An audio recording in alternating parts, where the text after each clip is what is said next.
Partly doon sa sinabi ko sa detractors, the Filipino people are clamoring for answers. You the people, bilang elected official, you lend us your power because you have faith and you have trust in us. If you think that some government officials or some upper echelon of government officials, lalo na yung sinasabi lang mga sacred cow, yung mga untouchable, walang untouchable. Kamu ang malapit akong Bisaya. Okay lang akong Bisaya. Kamay, sir. Kayo ang boss namin. If you think that there's something wrong na, if you think na this cannot go any further, fight for your right, fight for the power that you lend to us. Kung kailangan babawin. If you think that they don't have the Filipino people as a top priority, only themselves, then of course you have the right to fight for yourself. Shout out us Reaction Vlog YouTube channel. Please like and subscribe. Mabuhay kayo. Hi, ma'am. Hello. Nice to meet you po. Hello, sir. Pong, nice to meet you. Hi, Vice Mayor. Nice to meet you, sir. Akong giset up dito, sir. Natin mga kababayan dito na mga Pilipino from UK. Tara, sir. Dito mag-interview. Dito lang ta, sir, para na yung background ba kay Kiingnan may na bawal na may diri ma'am. Kaya na magreklamo na mga kababayan na to. Ano yung reklamo po dire? Sir, mga locals, mga kababayan, nandito po si Ma'am Isabel, si Congressman Omar, at saka si Vice Mayor Rigo. Thank you, sir, ha, ma'am, for coming. Ay, kami mag-thank you siguro. Medyo maulan ra ba, ma'am? Okay lang. Okay lang. Prepared. Prepared sila kay medyo maulan. Kamusta po? Okay lang. How do you feel, ma'am, na naano mo diri? I feel happy. You know, ganun talaga. Oh. United in these circumstances. Yeah. So, happy man. Bago lang to nyo na, karon lang dito sila ni Hapit, ma'am? At mga nagpa-picture sa mga Filipinos? Oo, nakaban. Okay. Sige, mabang-walk po. Labang ta, sir? Tara. Ano ba? Okay, mga kababayan. So, it is also of public knowledge, no, na ang mga anti-Dutertes are also in Europe, ma'am. They are also operationalizing an anti-Duterte event.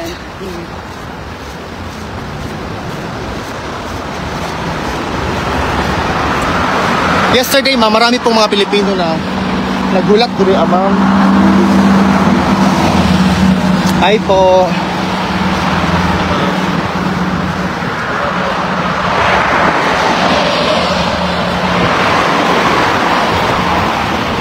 Muna siya ang Duterte Street. Yeah. Welcome po, muna siya ang Duterte Street. Hello po, ma'am.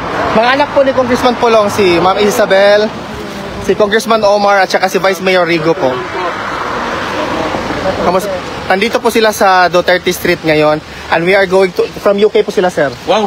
Ayun, Yeah. across the street pa. Yeah. Thank you po sa support po. So, Kaya, sir, is it okay to have a short interview? Of course po. Okay. Diri mo, sir, tulong, sir, if it's okay, ma'am.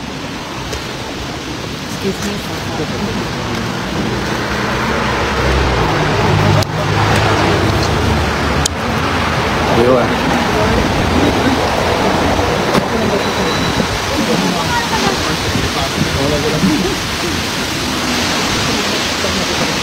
so feel free lang ha, after. Yes, of course.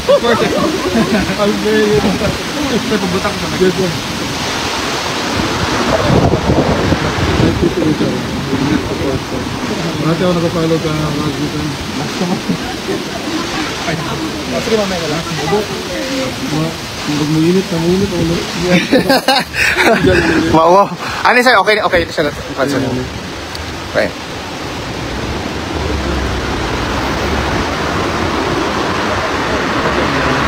Ano yan? Wala sir, okay ba? Okay na siya, sir. Okay na siya. Congressman Omar, Ma'am Isabel, and Vice Mayor Rigo, welcome po sa The Netherlands, The Hague. Kamusta po kayo, sir? Okay lang naman sir. actually first time ko talaga mag-visit punta dito. Ganda naman, wala naman masabi sa weather, pero para sa kanila maganda na daw to. Is it your first time also in Europe or in the Netherlands? Sa Hague, first time. First time. Yes, first time. Sir, is it okay to know kailan pa po kayo dumating dito? Well, I arrived, last week lang. But it's been longer here. Oh, okay. I Since see. September 1. Oh, because we saw Congressman, Vice Mayor, Sama pa sila ni Papa. yeah, si Mapapa mo. Sir, how do you feel right now that we are actually standing here sa Duterte Street? Actually, may certain pride daw talaga ma-feel kasi grabe talaga na well-known na talaga to. Kahit actually mga locals na Filipino makausap namin, parati na sinasabi, you should go to Duterte Street, you should go to Duterte Park. Them saying that di pa rin naman kami kilala. So, kita nila Pilipino, mismo sila, gina-promote nila ang lugar. So, makasabi talaga ako na ganyan ka deep-seated talaga ang impact ni Lolo sa buhay nila. Kahit dito kalayo na ng lugar, proud pa rin sila kay PRD. Okay, sir. Sir, may tanong lang ako, sir. Highly political po yung question because there's very clear effort from detractors of the Duterte family to impugn the family Duterte to all the anomalies. As the congressman yourself, sir, especially right now the anomalies hurled against your father, no? What is your reaction to this effort from the detractors, sir? Well, una-una, this is not something new naman. Since nung time ni Madam President Gloria Macapagal Arroyo, nung time ni Speaker Nograles, inahabol naman talaga ang family namin. Parati na gina-throw ng accusation. So, yun nung time na nun, kay then Mayor President Rodrigo Roa Duterte,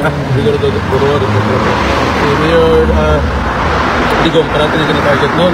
And then sa latter years ng Aquino administration, of course, dahil malakas na candidate ng lolo ko, sila rin nag-start. So, itong admin nabago, admin ni BBM, di naman siya ganyan kabago. Parati talaga sila may masabi sa amin o ginalink sa amin kung ano man mga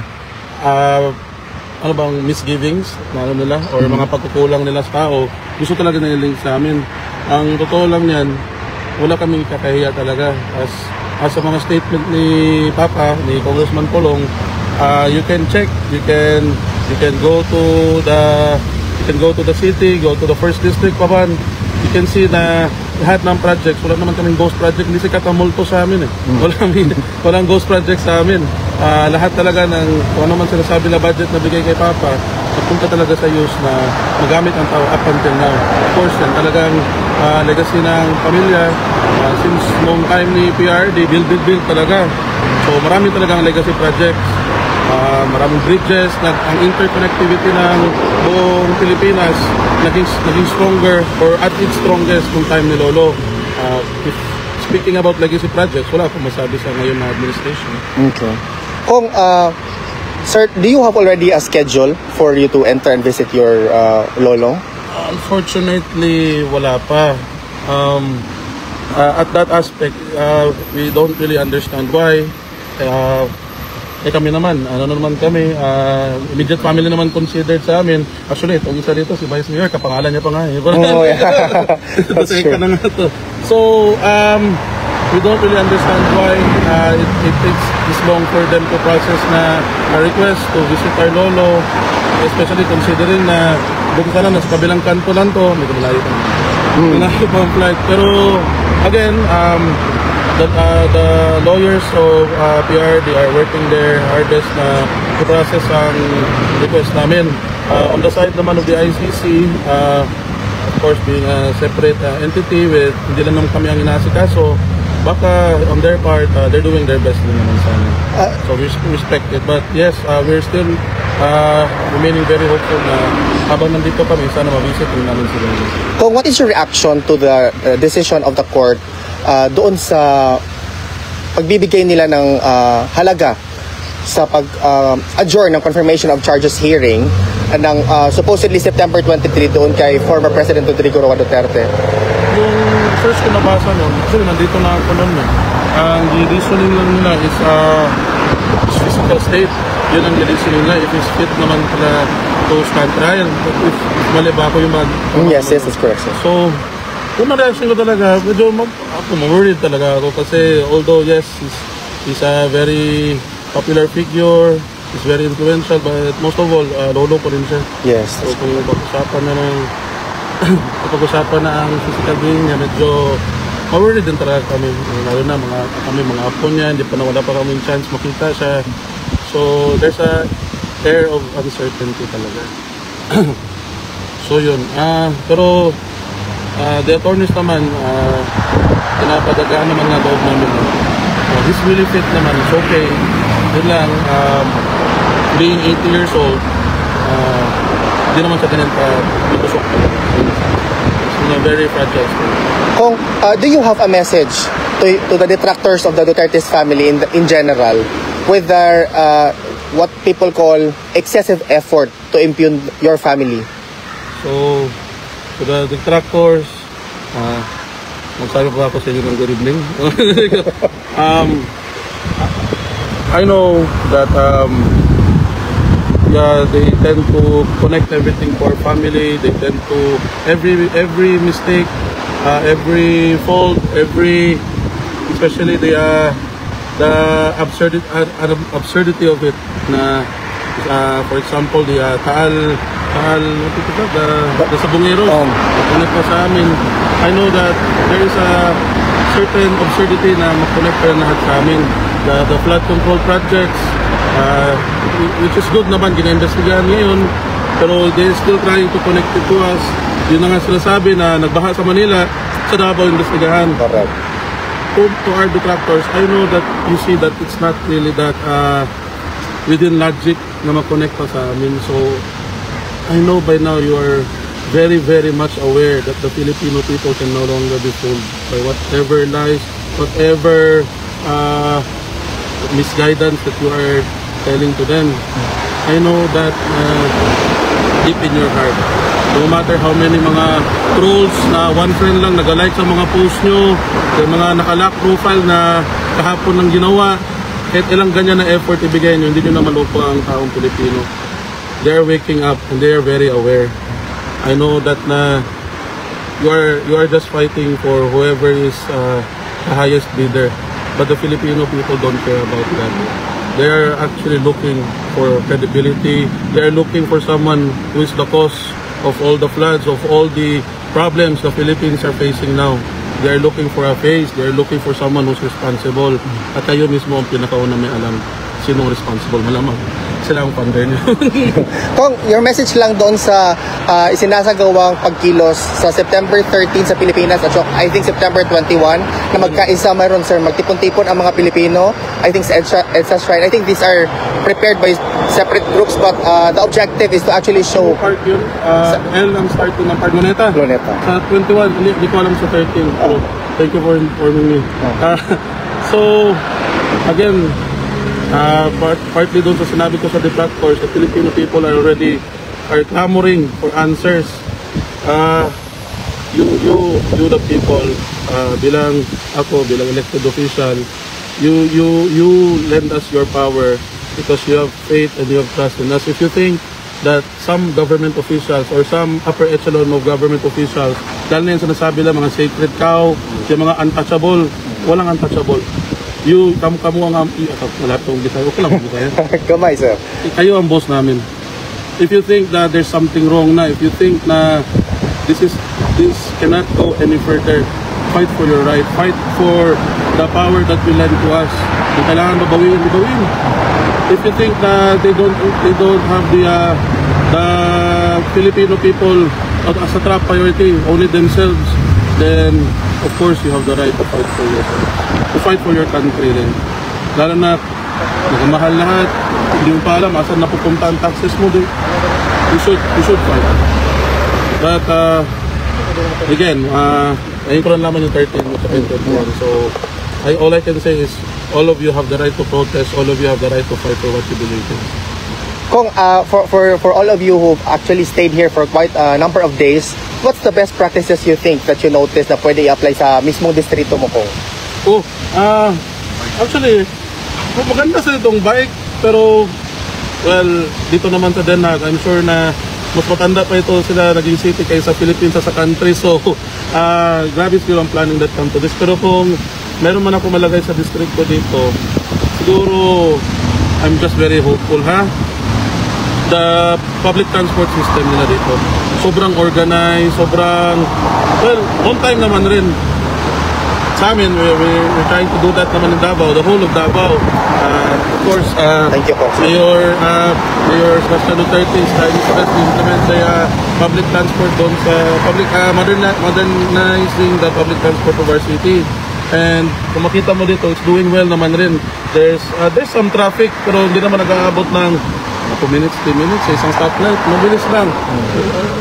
Wala namang nagdadali dahil siguro sa public transport. So, yan talaga siguro ang sagot, not only in my district but the whole Philippines. Dapat talaga ang public transport.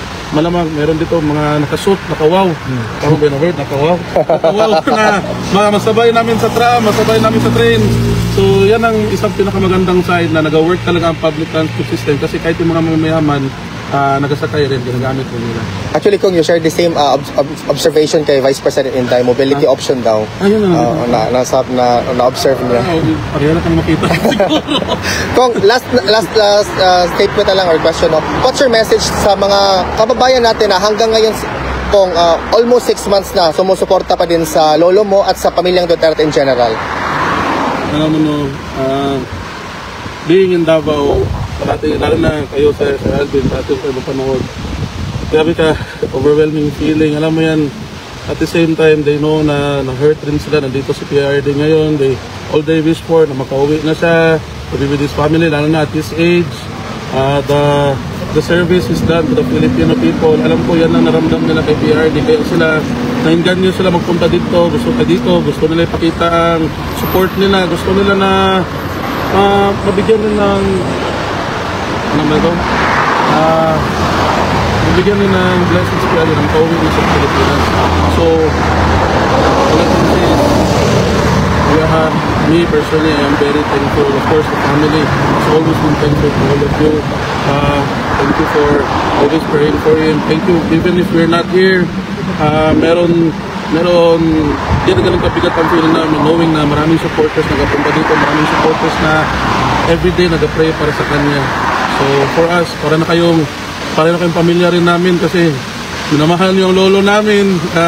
Mas marami pa kayong days nandito kaysa sa amin. So from the bottom of my heart, daghang salamat. Thank you. Daghang salamat kong. Sir, thank you sir. Thank you ma'am.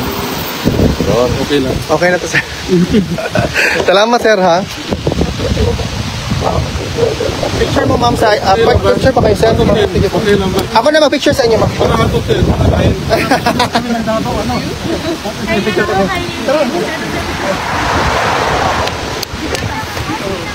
Ako na sir. Manila si sir, Pangasinan, UK, di ba? Pangasinan. Nueva Ecija ka ma'am, no? Pampanga.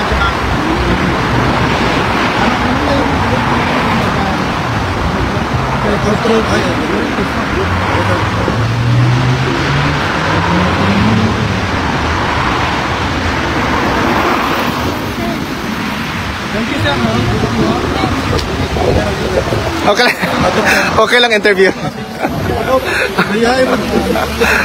Thank you, ma'am, sir.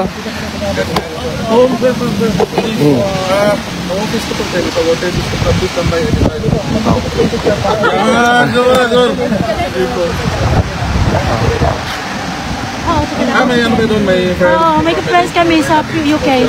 Sige po, ingat po kayo. Thank you po. Sir, shout out sir sa mga kababayan na to. 2,200 na natanaw ka. Shout out, dagang salamat kayo sa kay Sir Alvin. Karon pa may nakita ni Sir Alvin. Salamat kayo sa inyong pagsuporta sa mga pamilya o sa padayon ninyo ginaampo ang akong lolo. Dagang salamat kaninyo. Dahil salamat. Thank you, ma'am. Ikaw, ma'am. Dagang salamat sa inyong suporta ug sa tanan na naga-watch karon. I really wanted to say ganina po while the interview that you are really a source of strength for me, my family, and of course kay PRRD. Salamat. Koko. Maayong hapon na, maayong gabi na. Gabi Maayong na. gabi dira. Again, based sa interview ko, dagan kayong salamat sa inyo at dagan kayong salamat sa suporta.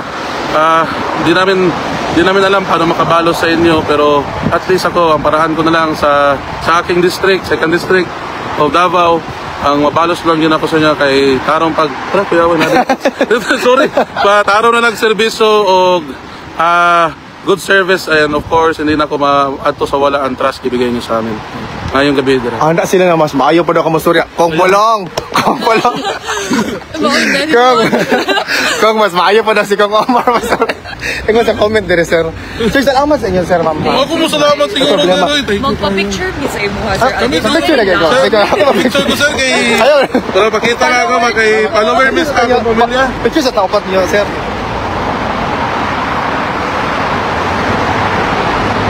Ako po sir, okay lang. Maulong. Ako lang yung maulong.